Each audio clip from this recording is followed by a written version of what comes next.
Hello everyone, welcome to SPC center. This is Prashant Kumar. Friends, आज के इस वीडियो में मैं आप लोगों के साथ 71वीं बीपीएससी प्रीलिम्स के लिए बिहार स्पेशल सेक्शन से संबंधित एक टेस्ट सीरीज को डिस्कस करूंगा। यह जो टेस्ट सीरीज है वह संस्कृति आईएएस इंस्टीट्यूट के द्वारा कंडक्ट किया गया है। तो आइए हम लोग इसका डिस्कशन प्रारंभ करते हैं। इसका जो पीडीएफ है वह हमारे पेड ग्रुप में आप सभी को प्रोवाइड किया जाएगा। पेड ग्रुप में जुड़ने के लिए आप लोग 8375934036 या 9870564701 दो में से किसी भी एक नंबर पे मैसेज या कॉल करके संपर्क कर सकते हैं। इसमें बेसिकली 71वीं बीपीएससी प्रीलिम्स के लिए करंट अफेयर और बिहार स्पेशल इन दोनों से संबंधित कंटेंट मटेरियल पीडीएफ नोट्स आदि प्रोवाइड किए जाते हैं। तो पेड ग्रुप पे जुड़ने के लिए ये कॉन्टैक्ट नंबर है, मैसेज या कॉल करके आप लोग संपर्क कर सकते हैं और उसी पेड ग्रुप में इस टेस्ट सीरीज का प्रश्न और एक्सप्लेनेशन दोनों प्रोवाइड किया जाएगा। तो आइए अब हम लोग इसका डिस्कशन प्रारंभ करते हैं। बिहार स्पेशल का टेस्ट सीरीज है और काफ़ी महत्वपूर्ण टेस्ट सीरीज है। अच्छे अच्छे सवालों का इसमें कलेक्शन दिया गया है, तो आप लोग इसे ज़रूर सॉल्व करें। पहला है, बिहार के किस मुख्यमंत्री को जननायक कहा जाता है? तो आसान प्रश्न है। जननायक के नाम से जाने जाते हैं कर्पूरी ठाकुर। एक का आंसर हो जाएगा सी। सूची 1 को सूची 2 से सुमेलित कीजिए तथा सूचियों के नीचे दिए गए कूट का प्रयोग करके सही उत्तर को चुनिए। एक तरफ है दिया हुआ है प्रमंडल और दूसरे तरफ है जिला। इसे आपको मैच करना है, यानी कि किस प्रमंडल में कौन से जिले आते हैं या आपको इसे यहाँ पर मैच करना है। ठीक है। पहला है मगध प्रमंडल। मगध प्रमंडल में टोटल 5 जिले आते हैं। ठीक है, गया, जहानाबाद, औरंगाबाद, अरवल और नवादा। तो ए का हो जाएगा 3। ठीक है, ये दोनों में है ए का 3। अगला है तिरहुत प्रमंडल। तिरहुत में देखेंगे तो सीतामढ़ी, शिवहर, वैशाली, मुजफ्फरपुर ये आते हैं डिस्ट्रिक्ट। तो बी का हो जाएगा 4। ये भी 2 में ऑप्शन है। ठीक है। सारण प्रमंडल। सारण प्रमंडल में 3 जिले आते हैं, सारण, सिवान एवं गोपालगंज। तो सी का हो जाएगा 1। ठीक है, ए का हो जाएगा 3, बी का हो जाएगा 4, सी का हो जाएगा 1। तो बच गया डी का 2। डी में क्या है? पूर्णिया। तो पूर्णिया में 4 जिले आते हैं पूर्णिया प्रमंडल में, पूर्णिया, किशनगंज, अररिया और कटिहार। तो इसका आंसर क्या हो जाएगा? Option number C. अगला सवाल है, निम्नलिखित में से किस राज्य में सबसे पहले जमींदारी उन्मूलन का कानून बना? जमींदारी उन्मूलन का सर्वप्रथम कानून बिहार में 1949 ईस्वी में बना था। आंसर हो जाएगा ए। भारत सरकार अधिनियम 1935 के संदर्भ में निम्नलिखित कथनों पर विचार करें। कौन से कथन सही है? सही कथन को बताना है। बिहार एवं उड़ीसा पृथक राज्य के रूप में अस्तित्व में आए भारत सरकार अधिनियम 1935 के तहत। बिल्कुल सही है। 1935 के अधिनियम के तहत प्रांतों में द्विसदनीय विधायिका की शुरुआत की गई, यह भी सत्य है। प्रांतीय परिषद में मनोनीत सदस्यों की संख्या में कमी की गई, यह गलत है, क्योंकि भारत सरकार अधिनियम 1935 के तहत प्रांतीय परिषद में मनोनीत सदस्यों की संख्या में वृद्धि की गई थी और अधिक स्वायत्तता प्रदान की गई थी। इसे और अधिक ट्रांसपेरेंसी बनाया गया था। ठीक है, तो कौन सा कथन सही है? तो 1 और 2 सही है, 3 नंबर गलत है। आंसर हो जाएगा बी। बिहार में पहली बार पंचायत चुनाव में महिलाओं को 50% आरक्षण निम्नलिखित में से किस वर्ष दिया गया था? तो पंचायती राज अधिनियम 2006 के माध्यम से महिलाओं को पंचायती राज में 50% का आरक्षण प्रदान किया गया था। 5 का आंसर हो जाएगा बी।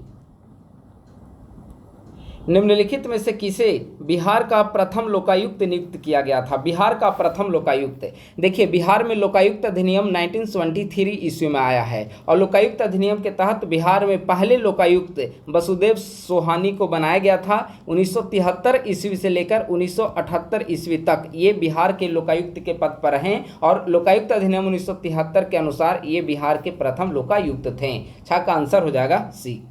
निम्नलिखित में से कितनी सीटें बिहार विधानसभा में अनुसूचित जनजाति के लिए आरक्षित है? तो बिहार विधानसभा में सीटों की कुल संख्या 243। 243 में से अनुसूचित जाति के लिए आरक्षित सीटों की संख्या 38 और अनुसूचित जनजाति के लिए आरक्षित सीटों की संख्या है 2। तो इसका आंसर हो जाएगा 7 का ऑप्शन नंबर ए। निम्नलिखित कथनों पर विचार करें। ऑप्शन नंबर 1, 15 नवंबर 2000 को बिहार का विभाजन कर एक नए राज्य झारखंड का गठन किया गया। बिल्कुल सत्य है। बिहार विधान परिषद के कुल सदस्यों की संख्या 70 है। गलत है। बिहार विधान परिषद के सदस्यों की कुल संख्या वर्तमान समय में है 75। तो कौन सा कथन सही है? केवल ए सही है। कथन नंबर 2 गलत है। क्यों? क्योंकि बिहार विधान परिषद के सदस्यों की कुल संख्या 70 नहीं बल्कि 75 है। बिहार लोक सेवा आयोग के संदर्भ में निम्नलिखित कथनों पर विचार करें। इसकी स्थापना 1 अप्रैल 1949 को की गई थी, बिल्कुल सत्य है। इसके प्रथम अध्यक्ष डॉक्टर अमरनाथ झा थे, यह गलत है। अगर बिहार लोक सेवा आयोग बीपीएससी के प्रथम अध्यक्ष की चर्चा की जाए तो बीपीएससी के प्रथम अध्यक्ष थे राजधारी सिन्हा। ठीक है, तो कौन सा कथन सही है? तो केवल एक सही है, आंसर हो जाएगा ए। निम्नलिखित में से कौन सा कथन सही है? बिहार राज्य में द्वैध शासन 29 दिसंबर 1920 को प्रारंभ हुआ। ठीक है, 1919 के अधिनियम के तहत द्वैध शासन के अंतर्गत बिहार को आंशिक स्वायत्तता प्राप्त हुई थी, यह भी सत्य है। बिहार और उड़ीसा संयुक्त प्रांत के प्रथम गवर्नर सत्येंद्र प्रसाद सिन्हा की नियुक्ति हुई, यह प्रसाद होगा। ठीक है, और बिहार एवं उड़ीसा के संयुक्त प्रांत के प्रथम गवर्नर कौन थे? सत्येंद्र प्रसाद सिन्हा। तो तीनों स्टेटमेंट सही है, तो इसका आंसर क्या हो जाएगा? आंसर ऑप्शन नंबर डी, यानी कि उपर्युक्त सभी सही है। 10 का आंसर हो जाएगा डी।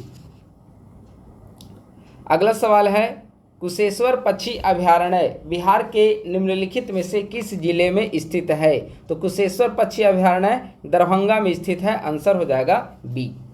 बिहार वन स्थिति रिपोर्ट 2023 के अनुसार निम्नलिखित में से कौन सा न्यूनतम वन आवरण प्रतिशत वाले जनपदों का सही क्रम है? न्यूनतम वन आवरण प्रतिशत वाले जनपद का सही क्रम बताना है। ठीक है, सबसे पहले देखिए बिहार वन स्थिति रिपोर्ट 2023, इसके अनुसार अगर देखा जाए तो बिहार में वन जो है 7532 वर्ग किलोमीटर हैं, और बिहार में वृक्ष जो है, वृक्षावरण क्षेत्र जो है वह 2371 वर्ग किलोमीटर है। अगर प्रतिशत के रूप में देखा जाए तो वन है कुल क्षेत्रफल का 8% और वृक्ष है कुल क्षेत्रफल का 2.7%। तो बिहार में वन और वृक्ष दोनों अगर देखा जाए तो दोनों को मिलाकर 10.7% है। ठीक है, सवाल है कि निम्नलिखित में से कौन सा न्यूनतम वनावरण प्रतिशत वाले जनपदों का सही क्रम, प्रतिशत वाले पूछा गया है, तो इसका आंसर हो जाएगा ऑप्शन नंबर डी, शेखपुरा, फिर बक्सर और उसके बाद सिवान। 12 का आंसर हो जाएगा डी। अगर क्षेत्रफल के आधार पे सर्वाधिक वनावरण पूछा जाता, क्षेत्रफल के आधार पे, तो सबसे ज़्यादा जो वनावरण है क्षेत्रफल के आधार पे वह नंबर 1 पे है कैमूर। प्रतिशत के आधार पे हो या फिर क्षेत्रफल के आधार पे, सबसे ज़्यादा जो है वह कैमूर में है। याद रखिएगा, प्रतिशत या क्षेत्रफल दोनों के दृष्टिकोण से सर्वाधिक वनावरण एरिया वाला जो डिस्ट्रिक्ट है वह है कैमूर। ठीक है, क्षेत्रफल के आधार पे दूसरे नंबर पे आ जाएगा पश्चिम चंपारण और तीसरे नंबर पे आ जाएगा रोहतास। ठीक है, तो इसका आंसर 12 का प्रश्न के अनुसार आंसर हो जाएगा डी। निम्नलिखित कथनों पर विचार करें। पुनपुन नदी का उद्गम स्थल छोटा नागपुर पठार के चोरहा पहाड़ी से होता है, बिल्कुल सही है। अक्सर आप बुक में देखेंगे कि लिखा हुआ रहेगा छोटा नागपुर के पुनपुन का नदी जो है, पुनपुन नदी जो है, तो पुनपुन नदी का उद्गम स्थल छोटा नागपुर पठार है। ठीक है, लेकिन छोटा नागपुर पठार के अंतर्गत चोरहा पहाड़ी से इसका उद्गम होता है पुनपुन नदी का। पहला ऑप्शन सही है। गंगा नदी बिहार में बक्सर जिले के चौसा नामक स्थान पर प्रवेश करती है, यह भी सत्य है। तो दोनों कथन सही है, आंसर हो जाएगा सी। बिहार में बांगर मिट्टी, बांगर मिट्टी का मतलब हो गया पुरानी जलोढ़, और खादर मिट्टी का हो गया नवीन जलोढ़। ठीक है, तो बांगर और खादर याद रखिएगा। बांगर मिट्टी पुरानी जलोढ़ मिट्टी, खादर मिट्टी नवीन जलोढ़ मिट्टी। तो बिहार में बांगर मिट्टी निम्नलिखित में से किन क्षेत्रों में पाई जाती है? यानी कि निम्नलिखित में से किन जिलों में पुरानी जलोढ़ मिट्टी या बांगर मिट्टी पाई जाती है? तो ऑप्शन देखिए, ऑप्शन नंबर बी, गया, औरंगाबाद, पटना एवं सासाराम, यहाँ पर पुरानी जलोढ़ या बांगर मिट्टी पाई जाती है। आंसर हो जाएगा बी। भारत वन स्थिति रिपोर्ट ISFR 2023 के अनुसार बिहार का कुल वन क्षेत्र लगभग कितना है? अभी हमने बताया बिहार का कुल वन क्षेत्र है 7532 वर्ग किलोमीटर, कुल क्षेत्रफल का 8%, या तो हो गया वन क्षेत्र। और अगर वृक्ष क्षेत्र पूछा जाएगा तो 2371 वर्ग किलोमीटर, यानी कि कुल एरिया का 2.7%। अगर वन और वृक्ष दोनों पूछा जाएगा तो दोनों को आपको ऐड कर देना है। तो यहाँ पर बिहार का वन क्षेत्र पूछा गया है 7532 वर्ग किलोमीटर, आंसर हो जाएगा option number A, correct answer है।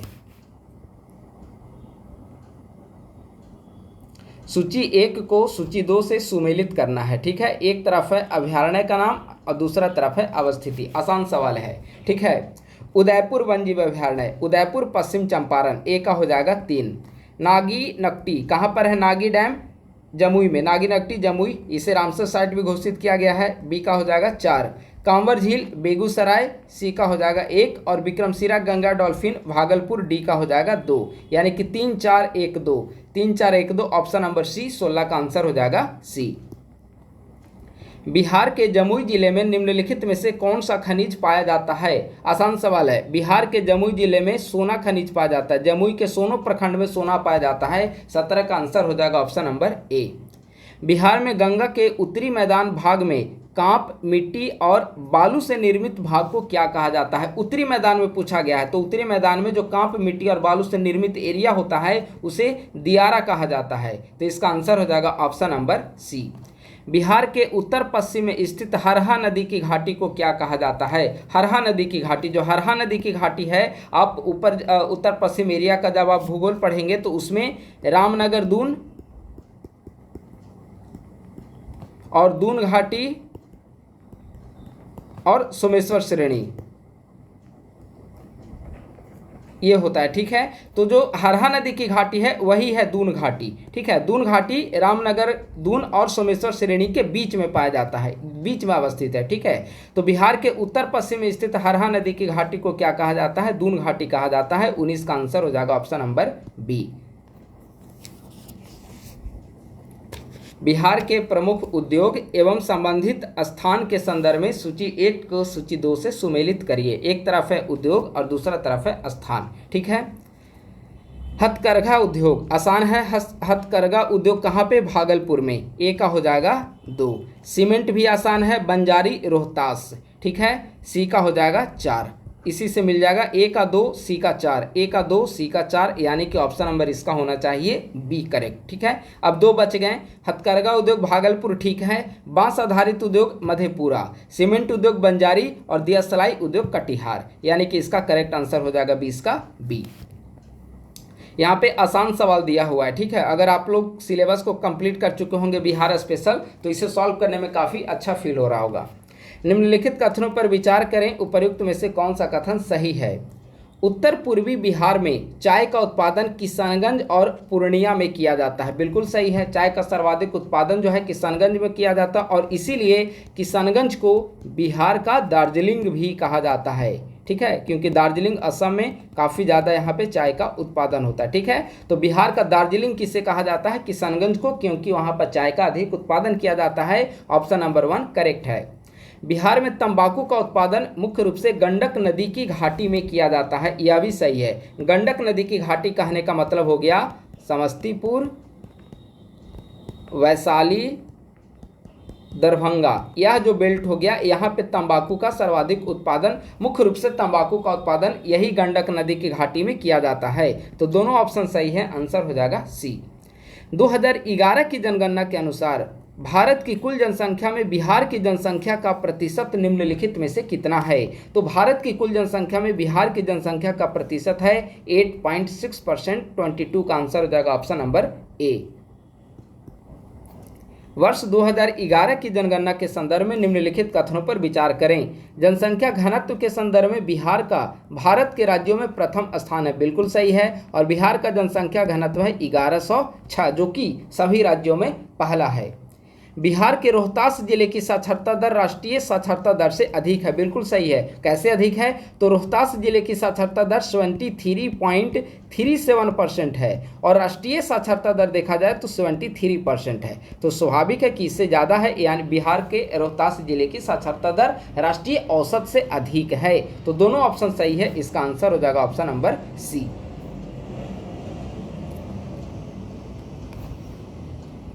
निम्नलिखित में से कौन सा बिहार में सर्वाधिक जनसंख्या वाले जिलों का सही अवरोही क्रम है, यानी कि घटते हुए, ठीक है। सबसे ज़्यादा जनसंख्या वाले जिले, फिर उसके बाद उससे कम जनसंख्या वाला जिले, फिर उससे कम जनसंख्या वाला जिला, एक क्रम आपको बताना है। तो देखिए, सबसे ज़्यादा जनसंख्या वाला जिला अगर आप देखेंगे 2011 की जनगणना के अनुसार, तो शॉर्ट फॉर्म है उसका PPM।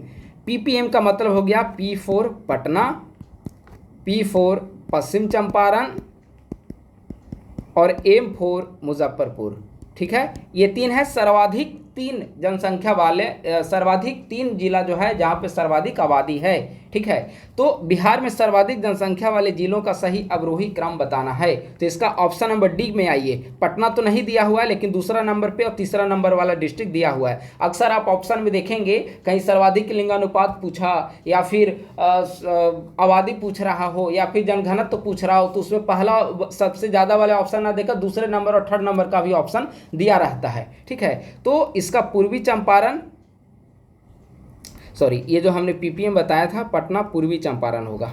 ठीक है, पटना, पूर्वी चंपारण और मुजफ्फरपुर। तो पूर्वी चंपारण, मुजफ्फरपुर और उसके बाद फिर आता है आपका गया, दरभंगा, सीतामढ़ी। ठीक है, आंसर हो जाएगा इसका डी। 2011 की जनगणना के अनुसार निम्नलिखित में से कौन सा बिहार का न्यूनतम महिला साक्षरता दर वाला जनपद है? बिहार का न्यूनतम महिला साक्षरता दर। ठीक है, तो न्यूनतम महिला साक्षरता दर रोहतास का है 41.68%। ठीक है, और अधिकतम महिला साक्षरता दर रोहतास का है। देखिए, अब जनगणना पढ़ेंगे तो साक्षरता दर में एक बात आप ध्यान रखेंगे, अधिकतम साक्षरता दर या अधिकतम पुरुष साक्षरता दर या अधिकतम महिला साक्षरता दर, तीनों पूछा जाएगा तो वह है रोहतास में। लेकिन अगर न्यूनतम पूछा जाएगा तो न्यूनतम जो है, न्यूनतम साक्षरता दर या न्यूनतम पुरुष साक्षरता दर यह पूर्णिया में है, लेकिन महिला अगर पूछा जाएगा तो वह सहरसा में है। तो आंसर हो जाएगा इसका 25 का सी। निम्नलिखित में से कौन सा बिहार में सर्वाधिक अनुसूचित जाति प्रतिशत वाले जिलों का सही आरोही क्रम है? ठीक है, सर्वाधिक अनुसूचित जाति प्रतिशत वाला जिला यहाँ पर पूछा गया है। ठीक है, सर्वाधिक पूछा गया है। तो इसमें सबसे अगर बिहार में एसएससी की आबादी देखेंगे तो बिहार की कुल आबादी का 15.9% है। ठीक है, तो बिहार में सर्वाधिक अनुसूचित जाति प्रतिशत पूछा है, तो इसका आंसर हो जाएगा ऑप्शन नंबर ए। ठीक है, क्योंकि यहाँ पे आरोही क्रम पूछा हुआ है। ठीक है, तो सब इसका क्रम देखिए क्या होना चाहिए एक्यूरेट। यहाँ पे गया सबसे पहले होना चाहिए, लेकिन गया ऑप्शन में दिया ही नहीं है। ठीक है, इसके बाद गया होना चाहिए। ठीक है, आरोही क्रम है, यानी कि नीचे से ऊपर बढ़ते हुए क्रम है। तो सबसे ज़्यादा सर्वाधिक अनुसूचित जाति प्रतिशत नंबर 1 पे गया है, नंबर 2 पे नवादा है, नंबर 3 पे औरंगाबाद है, नंबर 4 पे कैमूर है, नंबर 5 पे वैशाली है। ठीक है, तो सर्वाधिक अनुसूचित जाति प्रतिशत वाले जिलों का आरोही क्रम पूछा गया है। ध्यान रखिए, आरोही क्रम, अगर अवरोही पूछता यानी कि घटते हुए तो सबसे पहले गया आता, उसके बाद फिर नवादा यानी कि घट रहा है। ठीक है, यहाँ पे आरोही यानी कि बढ़ते हुए नीचे से ऊपर की ओर बढ़ना है। ठीक है, तो वैशाली, कैमूर, औरंगाबाद, नवादा, गया, यह सही क्रम है। तो आंसर हो जाएगा इसका 26 का ए। आरोही और अवरोही ये दोनों आप लोग वर्ड को अच्छे से ध्यान दिया करिए। अगला सवाल है, बिहार के संदर्भ में निम्नलिखित में से कौन सा कथन सही है? सही कथन को बताना है। पश्चिम चंपारण में अनुसूचित जनजाति की संख्या 5.86% है। देखिए गलत है, क्योंकि प्रतिशत के दृष्टिकोण से अनुसूचित जनजाति की सर्वाधिक संख्या पश्चिम चंपारण में है, और पश्चिम चंपारण में अनुसूचित जनजाति की आबादी कुल आबादी का 6.35% है। कुल जनजाति आबादी का 6.35 पश्चिम चंपारण में रहते हैं। ठीक है, पहला गलत हो गया। दूसरा, बिहार में सर्वाधिक लिंगानुपात वाला जिला गोपालगंज है। बिल्कुल सही है। और कितना है यहाँ का सेक्स रेशियो? 1021, 1000 से ज़्यादा, एकमात्र ऐसा जिला है। बिहार का न्यूनतम जनसंख्या घनत्व वाला जिला शिवहर है। गलत है, न्यूनतम नहीं, अधिकतम जनसंख्या घनत्व वाला जिला शिवहर है। शिवहर का जनसंख्या घनत्व है 1880। अगर न्यूनतम की बात किया जाए तो न्यूनतम जनसंख्या घनत्व कैमूर का है, कैमूर का है 488। ठीक है, तो कौन सा सही है? तो एकमात्र ऑप्शन नंबर बी करेक्ट है। आंसर हो जाएगा इसका बी। जनगणना 2011 के अनुसार निम्न में से कौन सा बिहार राज्य का न्यूनतम शिशु लिंगानुपात वाला जिला है? न्यूनतम शिशु लिंगानुपात वाला जिला है वैशाली 904। और अगर अधिकतम शिशु लिंगानुपात पूछा जाएगा तो अधिकतम शिशु लिंगानुपात है किशनगंज। कितना? 971। तो इसका आंसर हो जाएगा ऑप्शन नंबर बी।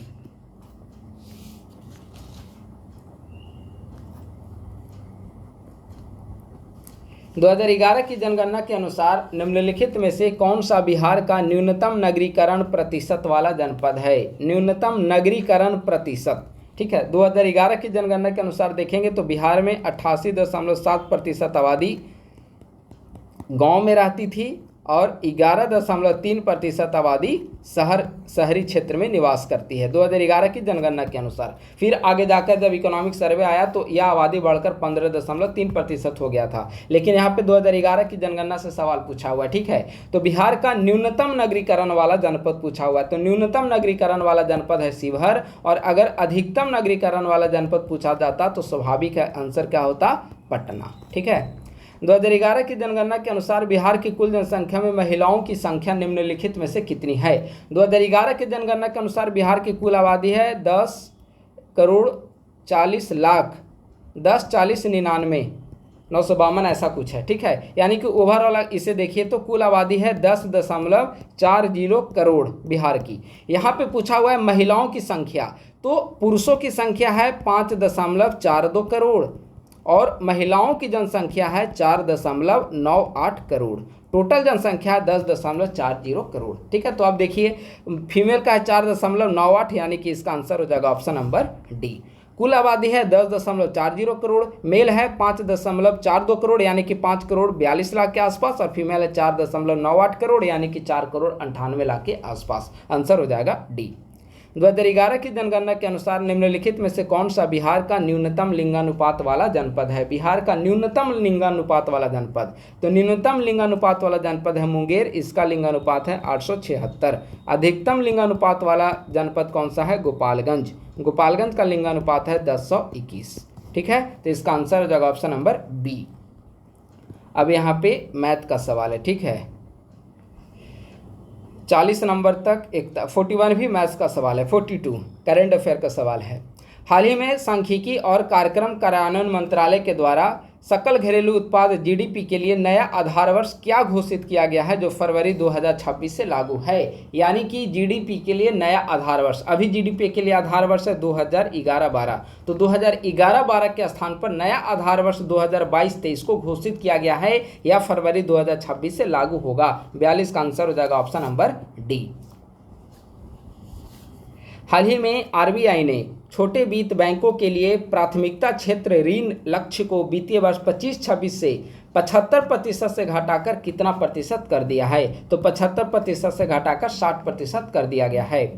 अंकटाड की वर्ल्ड इन्वेस्टमेंट रिपोर्ट 2025 यानी कि अंकटाड की विश्व निवेश रिपोर्ट 2025 के अनुसार 2024 में एफडीआई प्रवाह के मामले में भारत का वैश्विक स्तर क्या है, तो 15वां स्थान है, ठीक है। 2024 में पूछा गया है, चूंकि 25 का रिपोर्ट आया है तो 24 में क्या स्थिति है उसके आधार पर जारी की गई है। तो 2024 में भारत ने $28 बिलियन का निवेश प्राप्त किया है 15वें स्थान पे। और इसके पूर्व अगर देखा जाए,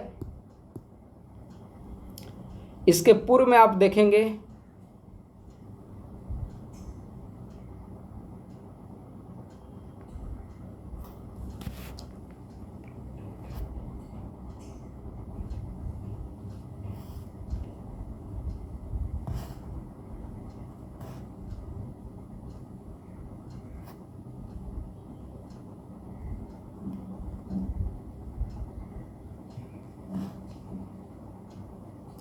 फोर्टी नंबर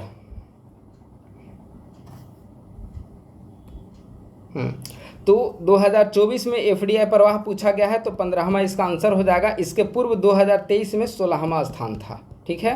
तो आंसर हो जाएगा इसका बी।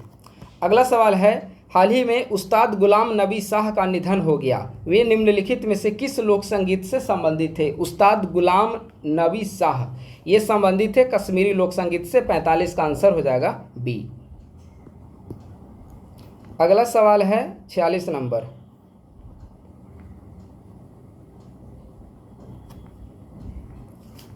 एक्सियोम 4 मिशन के संदर्भ में निम्नलिखित कथनों पर विचार करें। कौन सा कथन सही है, सही कथन को बताना है। पहला, इस मिशन के साथ ही कैप्टन शुभांशु शुक्ला अंतर्राष्ट्रीय अंतरिक्ष स्टेशन पर कदम रखने वाले पहले भारतीय बन गए हैं। बिल्कुल सही है, ठीक है।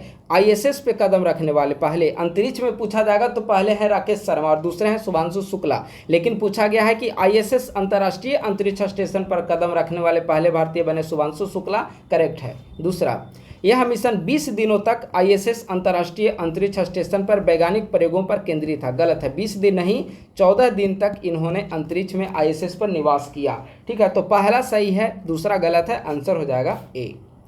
निम्नलिखित कथनों पर विचार करें। हाल ही में त्रिपुरा, मिजोरम एवं गोवा के बाद पूर्ण कार्यात्मक साक्षरता हासिल करने वाला भारत का तीसरा राज्य बना। बिल्कुल सही है। पहला बना था मिजोरम, दूसरा बना था गोवा और तीसरा त्रिपुरा बना। पहला स्टेटमेंट सही है। दूसरा, उल्लास नव भारत साक्षरता कार्यक्रम की परिभाषा के तहत एक राज्य या केंद्र शासित प्रदेश पूरी तरह से कार्यात्मक रूप से साक्षर तभी माना जाता है जब उसकी 95% आबादी कार्यात्मक रूप से साक्षर हो। यह भी सही है। ठीक है। और यही उल्लास योजना के तहत मिजोरम, गोवा और त्रिपुरा को पूर्ण साक्षरता वाला राज्य घोषित किया गया है। उल्लास कार्यक्रम की शुरुआत 2022 में की गई थी। तो इसका दोनों ऑप्शन सही है। इसका आंसर हो जाएगा 1 और 2 दोनों, यानी कि ऑप्शन नंबर सी। हाल ही में निम्नलिखित में से किस शहर में भारत का प्रमुख जैव विविधता कार्यक्रम भारतीय संरक्षण सम्मेलन ICCON 2025 आयोजित किया गया? आंसर हो जाएगा देहरादून। ठीक है, उत्तराखंड। हाल ही में खीचन और मेनार को रामसर साइट की सूची में शामिल किया गया है। निम्नलिखित में से ये किस राज्य में स्थित हैं? तो ये राजस्थान में स्थित है। और इन दोनों को मिलाकर वर्तमान समय में भारत में रामसर साइट की संख्या 91, जो कि एशिया में सर्वाधिक है। ठीक है। तो खीचन और मेनार रामसर साइट इसकी सूची में शामिल किया गया। ये राजस्थान में स्थित है। राजस्थान में टोटल 4 रामसर साइट हो गए। ठीक है। तो इसका आंसर हो जाएगा ए। 4 में एक है सांभर झील और दूसरा है केवलादेव। ये 2 हो गया और ये 2 खीचन और मेनार। ठीक है। तो आंसर हो जाएगा ए। हाल ही में मध्य प्रदेश में स्थित निम्नलिखित में से किस अभयारण्य का नाम बदलकर राजा भभूत सिंह वन्यजीव अभयारण्य रखा गया है? इसका आंसर हो जाएगा ए, पंचमढ़ी वन्यजीव अभयारण्य। बेसिकली 1857 के विद्रोह में इनकी भूमिका के कारण पंचमढ़ी वन्यजीव अभयारण्य का नाम बदलकर राजा भभूत सिंह वन्यजीव अभयारण्य रखा गया है। हाल ही में निम्नलिखित में से किस राज्य ने ट्रांसजेंडर समुदाय के लिए OBC दर्जा और आंगनवाड़ी कार्यकर्ताओं के पदों पर आरक्षण की घोषणा की है? तो ऐसा करने वाला राज्य बना है असम। बिहार के निम्नलिखित में से किस जनपद में नवपाषाण युगीन अवशेष प्राप्त हुए हैं? तो इसका आंसर हो जाएगा 1 से अधिक, क्योंकि आप सभी जानते हैं कि नवपाषाण कालीन चेचर और चिरांद, ये दोनों जहाँ से नवपाषाण कालीन अवशेष मिले हैं। तो चिरांद जो है वह सारण में स्थित है और चेचर वैशाली में स्थित है। तो आंसर हो जाएगा 1 से अधिक।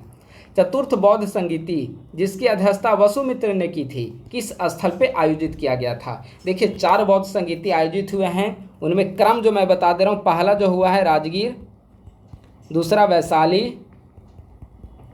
तीसरा पाटलिपुत्र और चौथा जम्मू कश्मीर का कुंडलवन।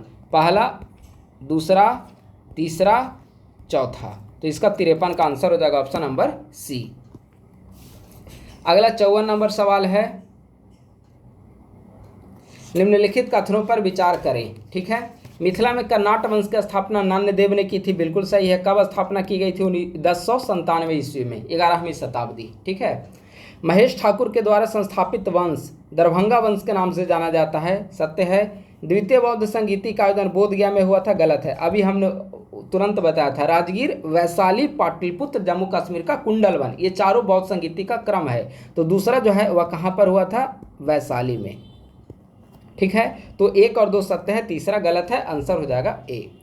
निम्नलिखित में से किस शासक ने विक्रमशिला महाविहार की स्थापना की थी? विक्रमशिला विश्वविद्यालय और विक्रमशिला महाविहार की स्थापना की गई थी धर्मपाल के द्वारा।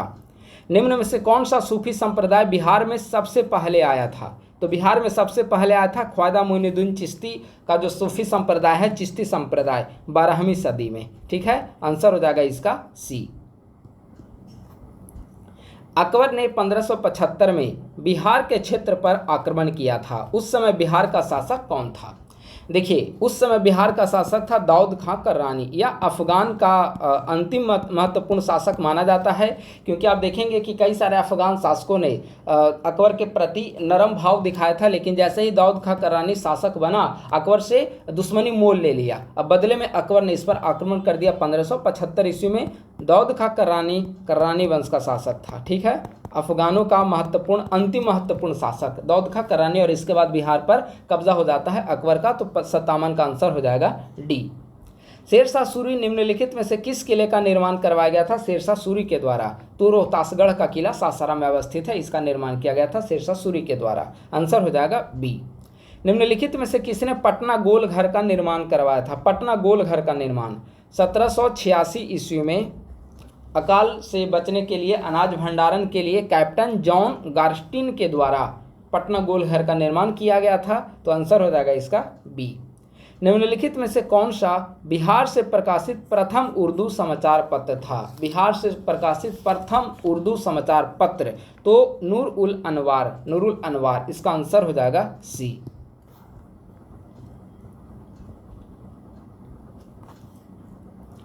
पटना में पहली बार अंग्रेजों ने अपनी व्यापारिक कोठी किस वर्ष स्थापित की थी? तो 1620 ईस्वी में।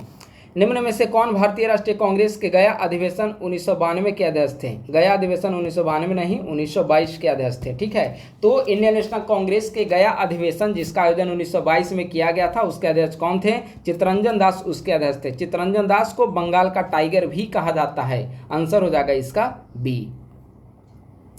निम्नलिखित कथनों पर विचार करें। बिहार प्रांतीय किसान सभा की स्थापना स्वामी सहजानंद सरस्वती के द्वारा 1929 ईस्वी में की गई थी। सत्य है। अप्रैल 1939 में आचार्य नरेंद्र देव की अध्यक्षता में गया में अखिल भारतीय किसान सम्मेलन का वार्षिक अधिवेशन हुआ था। यह भी सत्य है। फरवरी 1939 में राहुल सांकृत्यायन के नेतृत्व में सारण जिले में बर्खास्त सत्याग्रह शुरू किया गया था। यह भी सत्य है। तो तीनों सत्य है। आंसर हो जाएगा इसका डी। यहाँ पे सूची दिया गया है, सूची 1 को सूची 2 से सुमेलित करें। ठीक है, वाई सोशलिज्म जयप्रकाश नारायण की कृति है, तो डी का हो जाएगा 3। ठीक है, बिहार विद्यापीठ की स्थापना किसके द्वारा की गई थी? महात्मा गांधी के द्वारा। सी का हो जाएगा 4। ठीक है, तो डी का 3 ठीक है, सी का 4 ठीक है। सत्याग्रह इन चंपारण राजेंद्र प्रसाद की कृति है, यह भी सत्य है। हिंदुस्तान स्टैंडर्ड सच्चिदानंद सिन्हा, ये गलत है। ठीक है, एक्चुअली सच्चिदानंद सिन्हा का देखा जाए तो इंडियन नेशन सच्चिदानंद सिन्हा की कृति है, लेकिन यहाँ पे हिंदुस्तान स्टैंडर्ड दिया गया है। ठीक है, तो इसे डॉट में रखिए, क्लियर करके बता दिया जाएगा। लेकिन आंसर इसका दिया गया है, ए दिया गया है। आंसर ए दिया गया है, ए का 1, सॉरी इसका आंसर बी बताया गया है। इसका आंसर बी बताया गया है, उसे देख लीजिए। बी में कहा गया है डी का 3 वाई सोशलिज्म जयप्रकाश नारायण। ठीक है, सी का 1 बताया गया है बिहार विद्यापीठ राजेंद्र प्रसाद। सत्याग्रह चंपारण महात्मा गांधी, यह गलत है बिल्कुल। इसका आंसर बी दिया गया है, लेकिन यह गलत है। अभी हमने बताया बिहार विद्यापीठ महात्मा गांधी, वाई सोशलिज्म जयप्रकाश नारायण, सत्याग्रह चंपारण डॉक्टर राजेंद्र प्रसाद, ये 3 तो मिलान ठीक है। इस दृष्टिकोण से ये तीनों सही हैं। ठीक है, लेकिन सच्चिदानंद सिन्हा इंडियन नेशन के संपादक थे, ना कि हिंदुस्तान स्टैंडर्ड के। ठीक है, तो ऑप्शन नंबर ए मेरे ख्याल से गलत दिया हुआ है। तो अब आइए हम लोग अगले सवाल की ओर। 65 नंबर, बिहार आर्थिक सर्वेक्षण 24-25 के अनुसार बिहार देश में सबसे तेजी से विकास करने वाले राज्यों में किस स्थान पर है? तो दूसरे स्थान पर है, और बिहार की औसत विकास दर 14.5% है। आर्थिक सर्वेक्षण के अनुसार बिहार की सर्वाधिक प्रति व्यक्ति आय वाला जिला कौन सा है? तो हमेशा पहले नंबर पे पटना, सबसे ज़्यादा प्रति व्यक्ति आय वाला जिला बिहार का कौन सा है? पटना। और दूसरे नंबर पे है बेगूसराय। ठीक है, अगला सवाल, बिहार सरकार के द्वारा बजट 25-26 में सर्वाधिक धन का आवंटन किस विभाग को किया गया है? तो सबसे ज़्यादा धन का आवंटन शिक्षा विभाग को किया गया है।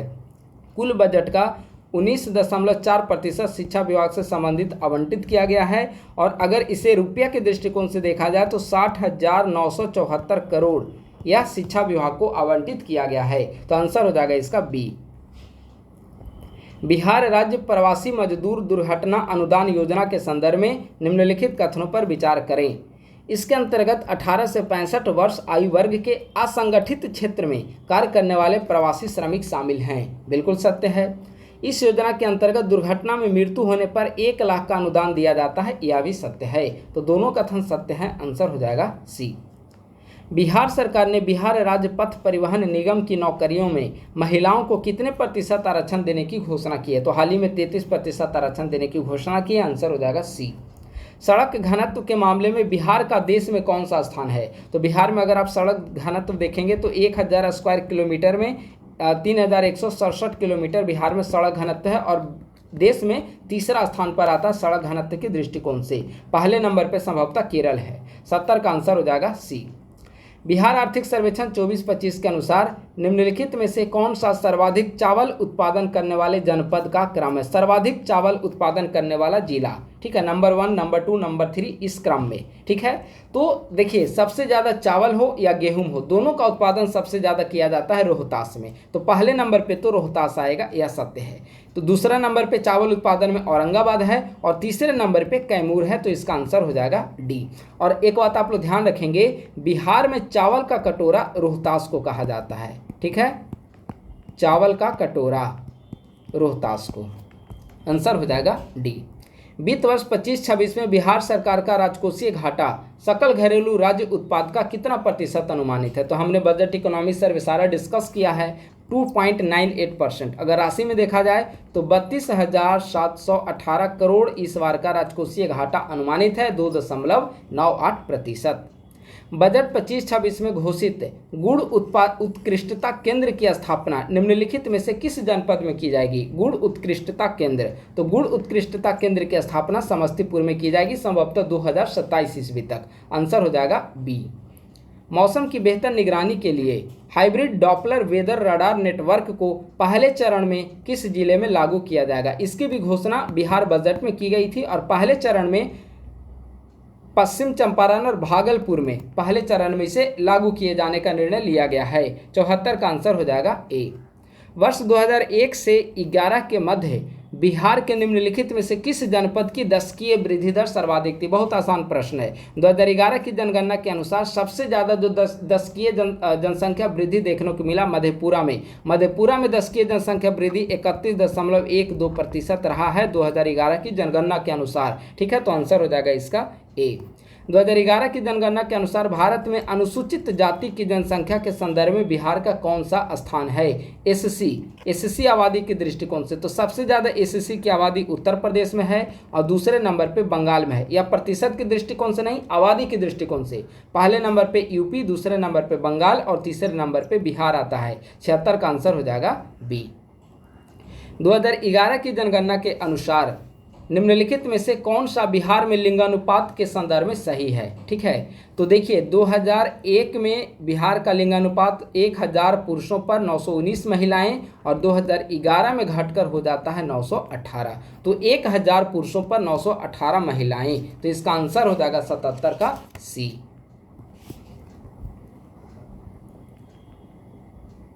2001 से 11 के दशक के मध्य में बिहार की जनसंख्या वृद्धि दर कितनी रही है? तो बिहार की जनसंख्या वृद्धि दर 25.4% रही और इस दौरान राष्ट्रीय औसत जो देखने को मिला है वह 17.7% है। ठीक है, जनगणना से कुछ ज़्यादा ही सवाल दिया हुआ है, ठीक है, मुश्किल, लेकिन ये बिहार स्पेशल का सेक्शन है तो इसीलिए ज़्यादा सवाल हो सकता है। 2011 की जनगणना के अनुसार बिहार के निम्नलिखित में से किस जनपद में जनसंख्या घनत्व सर्वाधिक है? तो सर्वाधिक जनसंख्या घनत्व शिवहर में है 1880 और न्यूनतम जनसंख्या घनत्व जो है वह कैमूर में है 488। ध्यान देंगे 2011 के जनगणना के अनुसार सर्वाधिक जनसंख्या घनत्व वाला जिला है शिवहर 1880 और सबसे कम जनसंख्या घनत्व वाला जिला है कैमूर 488।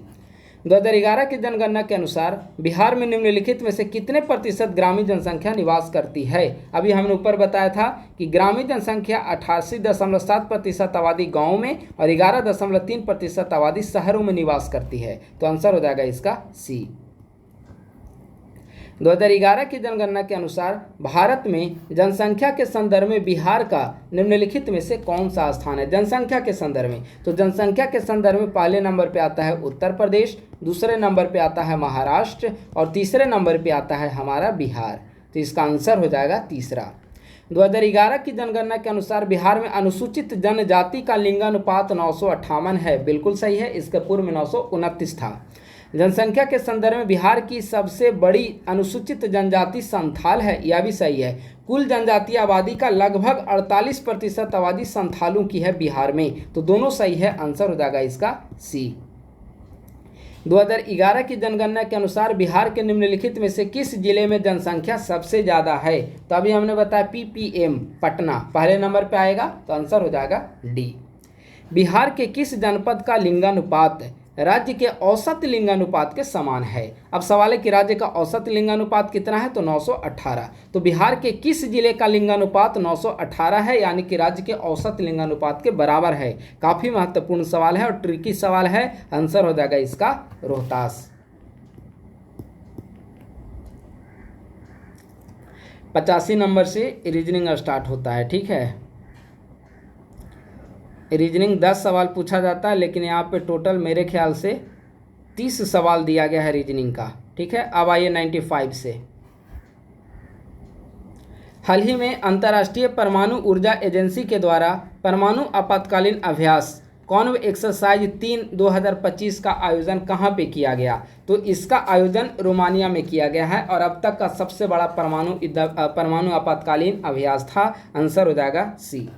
हाल ही में किसने 2026 को अंतर्राष्ट्रीय महिला कृषक वर्ष घोषित किया। बहुत आसान सवाल है। संयुक्त राष्ट्र महासभा के द्वारा 2026 को अंतर्राष्ट्रीय महिला कृषक वर्ष के रूप में घोषित किया गया है। हाल ही में आयोजित फ्रेंच ओपन टेनिस टूर्नामेंट 2025 महिला सिंगल्स का खिताब किसने जीता। कोको ग्राफ ने महिला सिंगल्स का खिताब जीता और अरेना साबालेंका यह उपविजेता रही। ठीक है, तो आंसर हो जाएगा इसका ए। हाल ही में आधिकारिक तौर पर ब्रिक्स के 10वें भागीदार देश के रूप में किसे शामिल किया गया। ध्यान देंगे, 10वें भागीदार देश, मेंबर कंट्री नहीं पूछा गया है। ब्रिक्स का 10वां भागीदार देश कौन बना है, तो बना है वियतनाम में। ठीक है, ब्रिक्स का समिट 2025 में कहाँ हुआ, ब्राज़ील में। अगले साल कहाँ पर होगा, भारत में। एनालेना बैरबॉक निम्नलिखित में से किस देश से संबंधित हैं जिन्हें हाल ही में 80वें संयुक्त राष्ट्र महासभा सत्र का अध्यक्ष चुना गया। एनालेना बैरबॉक ये बेसिकली जर्मनी की पूर्व विदेश मंत्री रही, जर्मनी की पूर्व विदेश मंत्री। ठीक है, हाल ही में संयुक्त राष्ट्र महासभा सत्र के 80वें सत्र का अध्यक्ष चुना गया है। ये जर्मनी से संबंधित है और संयुक्त राष्ट्र महासभा के इतिहास में कुल ऐसी 5वीं महिला है जो अध्यक्ष बनी और पहली महिला भारत से संबंधित थी विजयालक्ष्मी पंडित 1953 में। ठीक है, तो 99 का आंसर हो जाएगा डी। हमने पीडी डिस्कस किया था, उसमें इसे बताया था पीडी के शॉर्ट नोट्स में। हाल ही में करोल नावारोकी निम्नलिखित में से किस देश के राष्ट्रपति चुने गए हैं, तो करोल नावारोकी जो है पोलैंड के राष्ट्रपति चुने गए हैं। आंसर हो जाएगा इसका डी। हाल ही में चर्चा में रही पुस्तक टेस्ट क्रिकेट ए हिस्ट्री के लेखक निम्नलिखित में से कौन है। टेस्ट क्रिकेट ए हिस्ट्री, एक्चुअली इसमें देखा जाए तो टेस्ट क्रिकेट का जो 150 वर्ष का इतिहास है उसके बारे में इसमें लिखा गया है। इसके राइटर हैं टिम विगमोर। ठीक है, आंसर हो जाएगा ए। हाल ही में विश्व का पहला जेट संचालित उड़ने वाला ह्यूमनॉइड रोबोट किस देश में विकसित किया गया है, तो इटली में विकसित किया गया है। इसका नाम है IRON क्यूब 3। हाल ही में भारत ने दूसरी एशियाई स्क्वैश डबल्स चैंपियनशिप 2025 का खिताब जीता। इस प्रतियोगिता का आयोजन किस देश में किया गया, मलेशिया में किया गया था। विश्व पर्यावरण दिवस 2025 का विषय क्या है, विश्व पर्यावरण दिवस 2025 का थीम क्या है, तो बीट प्लास्टिक पॉल्यूशन। और इसका आयोजन इस बार दक्षिण कोरिया के द्वारा किया गया, कोरिया गणराज्य के द्वारा। ठीक है, तो बीट प्लास्टिक पॉल्यूशन इसका थीम है। 104 का आंसर हो जाएगा ऑप्शन नंबर ए। 105 नंबर फिर से मैथ स्टार्ट हो गया। यहाँ हर 30-40 सवाल के बाद 10-10 सवाल जो है मैथ का दिया गया। ठीक है, टोटल 30 सवाल दिया गया जो मैं PDF ग्रुप में भेज दूंगा, तो उससे आप लोग मैथ्स का सवाल सॉल्व कर लेंगे। एक्सप्लेनेशन भी दे दिया जाएगा, क्योंकि मैथ का सवाल यहाँ पे सॉल्व करना संभव नहीं है। ठीक है, चलिए अब आइए 125 नंबर, यहाँ तक मैथ्स का सवाल था। 105 नंबर से 125 तक, यानी कि टोटल आपका 40 सवाल अब तक मैथ के हो चुके हैं। मगध के निम्नलिखित में से किस शासक को दहेज के रूप में काशी का क्षेत्र प्राप्त हुआ। काशी का क्षेत्र किसे मिला, बिंबिसार को। ठीक है, आंसर हो जाएगा इसका ए। किस सुल्तान ने तिरहुत क्षेत्र यानी दरभंगा का नाम बदलकर तुगलकपुर रख दिया था, तो तिरहुत का नाम बदलकर तुगलकपुर MBT के द्वारा मोहम्मद बिन तुगलक के द्वारा रखा गया था। आंसर हो जाएगा बी। 1770 में बिहार के लिए एक लगान परिषद रेवेन्यू काउंसिल ऑफ पटना का गठन किया गया था। उसके प्रथम अध्यक्ष कौन थे, आसान सवाल है। इसके प्रथम अध्यक्ष थे जॉर्ज बेंसीटार्ट। निम्नलिखित कथनों पर विचार करें, कौन सा कथन सही है। बिहार प्रदेश कांग्रेस कमेटी के प्रथम अधिवेशन की अध्यक्षता सैयद हसन इमाम ने की थी। सही है, बिहार प्रदेश कांग्रेस कमेटी के प्रथम अधिवेशन की अध्यक्षता सैयद हसन इमाम ने की थी। सत्य है। बिहारी स्टूडेंट कॉन्फ्रेंस की स्थापना 1906 में की गई थी, यह भी सत्य है। तो दोनों सत्य है, आंसर हो जाएगा सी। साइमन कमीशन के बहिष्कार के लिए बिहार में निम्नलिखित में से किसके नेतृत्व में एक सर्वदलीय बैठक का आयोजन किया गया, जिसमें नौजवानों को संगठित करने और विरोध प्रदर्शन करने की योजना बनाई गई थी? तो इसकी अध्यक्षता की गई थी अनुग्रह नारायण सिंह के द्वारा। आंसर हो जाएगा इसका ऑप्शन नंबर डी। अगला 130 नंबर सवाल है, पटना में सचिवालय भवन के सामने विधायिका की इमारत पर राष्ट्रीय झंडा फहराने की कोशिश करते विद्यार्थियों के जुलूस पर निम्नलिखित में से किस अंग्रेज जिलाधिकारी ने गोली चलवाई थी? तो भारत छोड़ो आंदोलन के दौरान की घटना का जिक्र किया गया है। उस समय जिलाधिकारी कौन था? WG ऑर्चर, जिसने विद्यार्थियों के जुलूस पर ताबड़तोड़ गोलियां चलवाई थी। WG ऑर्चर, आंसर हो जाएगा ए। निम्नलिखित में से किसने 1916 में कांग्रेस के लखनऊ अधिवेशन में सर्वप्रथम चंपारण के किसानों की दुर्दशा पर प्रस्ताव पारित किया था? ठीक है, सवाल है प्रस्ताव पारित किया था। गांधी को अवगत कराया था राजकुमार शुक्ल ने, लेकिन प्रस्ताव पारित किया था ब्रजकिशोर प्रसाद ने। आंसर हो जाएगा बी। आप लोग इस सवाल को ध्यान देंगे। ठीक है, सोन नदी मध्य प्रदेश के अमरकंटक पहाड़ियों की मैकाल श्रृंखला से निकलती है। यह गंगा में कहाँ पर मिलती है? तो देखिए यहाँ पर मनेर भी ऑप्शन है और दानापुर ऑप्शन है। अगर मनेर ऑप्शन नहीं रहता तो सोन गंगा में दानापुर में मिलते, लेकिन अगर मनेर भी ऑप्शन दिया गया है तो इसका करेक्ट आंसर हो जाएगा आपका ऑप्शन नंबर ए। ठीक है, आंसर हो जाएगा ए। अगला है, एक तरफ जलप्रपात है और दूसरे तरफ नदी है, यहाँ पर मैच करना है। सुखलदरी जलप्रपात, सुखलदरी जलप्रपात, कन्हर नदी, तमासीन जलप्रपात, महाने नदी। ए का 2, बी का 1, ए का 2, बी का 1। ठीक है, धुआं कुंड, काब, दुर्गावती जलप्रपात, फुलवरिया नदी। सी का 4 और डी का 3, आंसर हो जाएगा इसका बी। एक तरफ जलप्रपात था और उसे नदी से मैच करना था। कौन से नदी पर कौन सा जलप्रपात? उत्तर कोयल जलाशय, उत्तर कोयल जलाशय परियोजना निम्नलिखित में से किन दो राज्यों की संयुक्त परियोजना है? उत्तर कोयल जलाशय परियोजना। ठीक है, तो यह बिहार और झारखंड की संयुक्त परियोजना है। आंसर हो जाएगा इसका बी। बिहार के नालंदा जनपद में तालाब के बीच निर्मित जल मंदिर का संबंध किस धर्म से है? जल मंदिर का संबंध तो पावापुरी, नालंदा पावापुरी में जो जल मंदिर है तालाब के बीच में स्थित, वह जैन मंदिर, जैन धर्म से संबंधित है जल मंदिर। इसका आंसर हो जाएगा डी। भारत वन स्थिति रिपोर्ट 2023 के अनुसार बिहार के निम्नलिखित में से किस जनपद में वन आवरण में अधिकतम वृद्धि देखी गई है? तो सबसे ज़्यादा वृद्धि बांका में देखा गया है, 16.29 वर्ग किलोमीटर। ठीक है, बिहार सरकार के द्वारा संचालित लक्ष्मीबाई सामाजिक सुरक्षा पेंशन योजना का क्या उद्देश्य है? देखिए, इसे ऑप्शन नंबर ए और ऑप्शन नंबर बी को गौर से पढ़ें। ऑप्शन नंबर ए में है कि विधवा महिलाओं को मासिक पेंशन प्रदान करना। ऑप्शन नंबर बी में है गरीबी रेखा से नीचे जीवन यापन करने वाली विधवा महिलाओं को मासिक पेंशन प्रदान करना। ठीक है, यह बेसिकली लक्ष्मीबाई सामाजिक सुरक्षा पेंशन योजना विधवा महिलाओं को मासिक पेंशन प्रदान करने से संबंधित है, लेकिन इसमें शर्त है कि उसी महिला को मासिक पेंशन प्राप्त होगा जिसकी वार्षिक आय 60,000 रुपये से कम है, यानी कि वह बीपीएल में वह महिला की श्रेणी में आनी चाहिए, गरीबी रेखा से नीचे जीवन यापन करने वाली महिला होनी चाहिए। ठीक है, तो इसका आंसर हो जाएगा ऑप्शन नंबर बी। निम्नलिखित कथनों पर विचार करें। ऑप्शन नंबर 1, बिहार में चीनी का पहला कारखाना डंचो द्वारा बेतिया में प्रारंभ किया गया था 1840 में। बिल्कुल सत्य है। भारत का पहला जूट पार्क बिहार के पूर्णिया जनपद में स्थापित किया गया है, यह भी सत्य है। तो दोनों सत्य है, आंसर हो जाएगा सी। बिहार राज्य में प्रति व्यक्ति ऊर्जा उपभोग 2025 में कितना है? तो अभी वर्तमान समय में प्रति व्यक्ति ऊर्जा उपभोग 363 किलोवाट आवर है।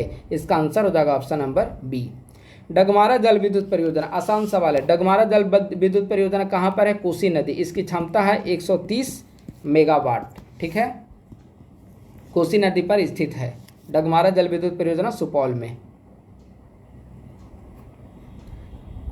निम्नलिखित में से किस राज्य में हाल ही में विक्रम लॉक कैनाल सौर परियोजना शुरू की गई? हमने घटनासार बिहार करंट अफेयर डिस्कस किया था तो बताया था विक्रम लॉक कैनाल सौर परियोजना कहाँ पर? बिहार में शुरू की गई। हाल ही में प्रधानमंत्री नरेंद्र मोदी ने निम्नलिखित में से किस देश के निर्यात हेतु बिहार में निर्मित पहले लोकोमोटिव को हरी झंडी दिखाई? तो मेक इन इंडिया के तहत अफ्रीकी देश गिनी को बिहार से लोकोमोटिव की हरी झंडी दिखाकर निर्यात की गई। तो आंसर हो जाएगा इसका सी।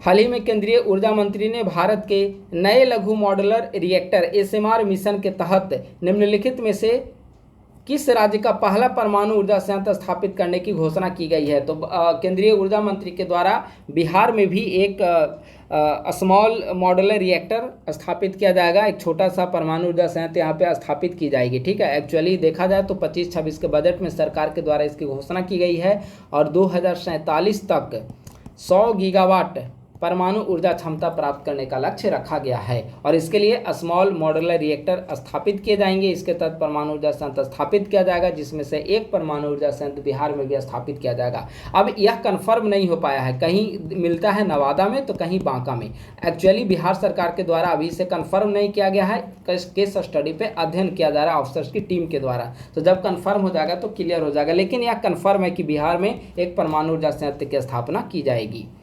हाल ही में भारत का चौथा शेर प्रजनन केंद्र किस राज्य में बनाए जाने की घोषणा की गई है? चौथा शेर प्रजनन केंद्र बिहार में, आंसर हो जाएगा ए।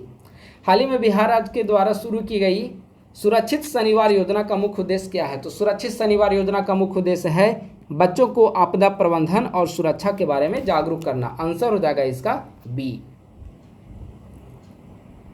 हाल ही में किस राज्य सरकार ने सामाजिक सुरक्षा पेंशन योजना के तहत मासिक पेंशन राशि बढ़ाकर 1100 रुपये कर दी है? तो बिहार में पहले जो पेंशन की राशि 400 रुपये थे, तो 400 रुपये से बढ़ाकर कर दिया गया है 1100 रुपये। चाहे वृद्ध लोगों का पेंशन हो या वृद्ध महिलाओं का हो, विकलांग का हो, विधवाओं का हो, सबकी पेंशन राशि 400 रुपये से बढ़ाकर 1100 रुपये कर दी गई है। हाल ही में जारी शिक्षा मंत्रालय की 23-24 प्रदर्शन ग्रेड इंडेक्स 2.0 में बिहार को किस श्रेणी में जगह दी गई है? तो एस्पिरेशनल 2 आकांक्षी 2 श्रेणी में जगह दी गई है। कच्ची दरगाह बिदुपुर पुल के संदर्भ में निम्नलिखित कथनों पर विचार करें। यह पुल पटना जिले के कच्ची दरगाह को वैशाली जिले के बिदुपुर से जोड़ता है, सही है, कच्ची दरगाह बिदुपुर हो गया। ठीक है, यह भारत का सबसे लंबा एक्स्ट्रा डोज केबल ब्रिज है, यह भी सत्य है। तो दोनों सत्य है, आंसर हो जाएगा इसका सी। हाल ही में मनीला में फिलीपींस में 3 दिवसीय एशिया क्लीन एनर्जी समिट का आयोजन किया गया है। ठीक है, एशिया क्लीन एनर्जी समिट कहाँ पर आयोजन किया गया? फिलीपींस मनीला में। इस समिट में भारत के किस राज्य को विद्युत क्षेत्र में हुई प्रगति की जानकारी देने के लिए आमंत्रित किया गया था? तो इसमें बिहार को आमंत्रित किया गया, आंसर हो जाएगा इसका सी। हाल ही में निम्नलिखित में से किसे पटना उच्च न्यायालय का मुख्य न्यायाधीश नियुक्त किया गया है? बहुत आसान सवाल है। पटना उच्च न्यायालय का मुख्य न्यायाधीश हाल ही में विपुल मनुभाई पंचोली को नियुक्त किया गया, गुजरात हाईकोर्ट में पूर्व में थे ये। ठीक है, तो इसका आंसर हो जाएगा सी।